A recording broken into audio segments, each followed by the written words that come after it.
Здравейте, хора, с Фрипалко. И добре, ще видим клип, който сериозно ми нападна и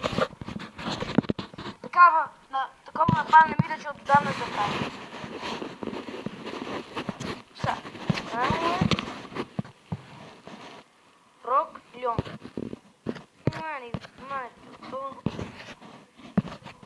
На всички да дойдете и да го напсувате това мръсно, човекоподобно и животно. Където се е белка и нещо непрекъснато. Сигурно дори в момента го прави. Това. Той е толкова тъп, че не знае колко е едно плюс, но искам ли да го изпитате нещо по-трудно. Вчера в училище, като му казах колко е по-трудно, нали, колко е 100%, или там някъде друго, ще напикам. Това е честно благодаря.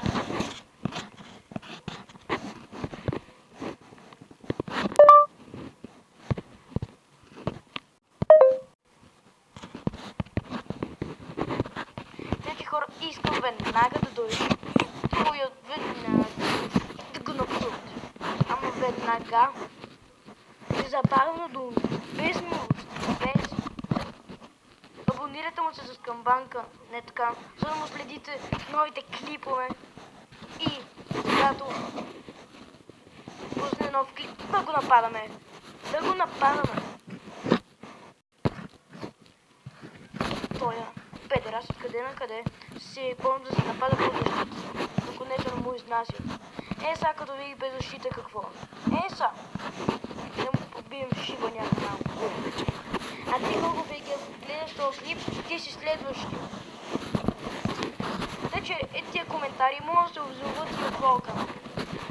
Тъй, че или се махаш от моя канал, не забавно. И се махаш с ганите коментари. Или викаме тия всички хора да почват.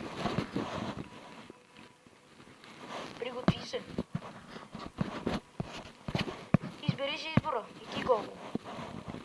А не да ми кажеш лайнар. Това лайнар за група.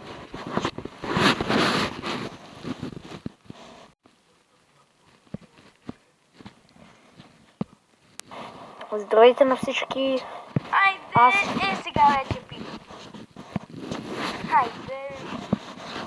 Ама сега и за Гошо се говорим.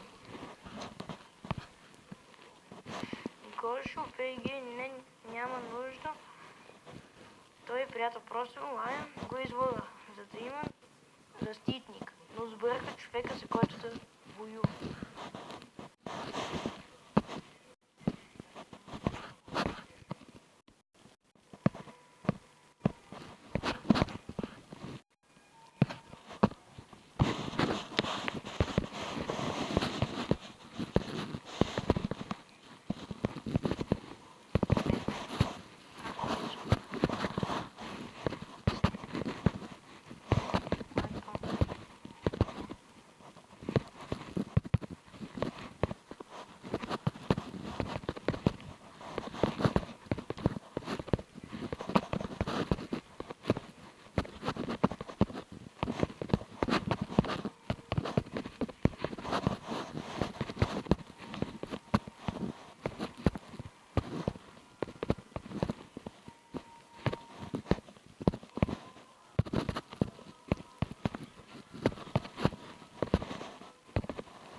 Почваме. А сега да говорим за колко. Сега да размисля как.